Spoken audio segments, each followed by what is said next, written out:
Hoodwire TV. See, these truces, you see, they might go on for some years even. But then something happens. One person can cause that wave of violence that destroys the whole fabric of peace. And see, I'm like this. You have to understand and appreciate peace. You got to make it a way of life. After it exists for so long, then it becomes something that people desire. I remember when my neighborhood, us in the 30s, had a consistent gang war going on. And I kid you not, ladies and gentlemen.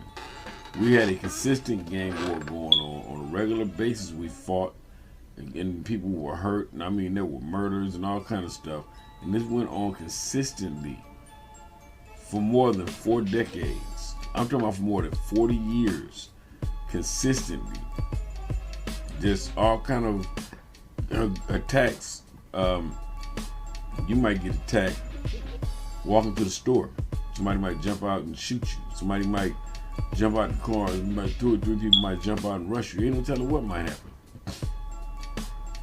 But it's a little grimier in LA because we got our own hoods. So when you come into the hood, that means you coming into the hood to really do some damage because of the fact that you come too far to be playing.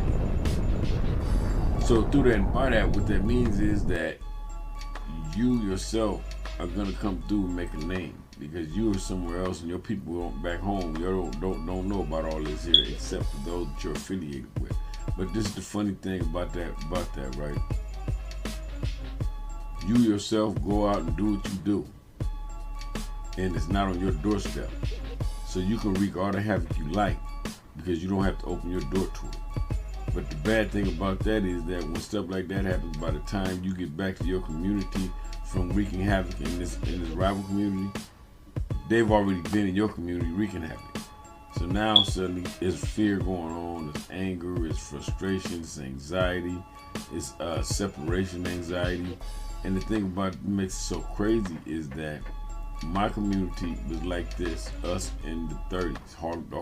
The Rollin 20 neighborhood Bloods and the Harlem Crips was like this for more than 40 years. I'm talking about consistently because of the fact that there's still a rivalry between the 20s and the 30s. It's just not so bad because of the fact that those of us that made it to the table that were able to discuss the situation, be men about it, keep our words, and at the same time be able to articulate that information to our people back in the hood. Hit the notification bell, like and subscribe to our content at Hoodwire TV on YouTube.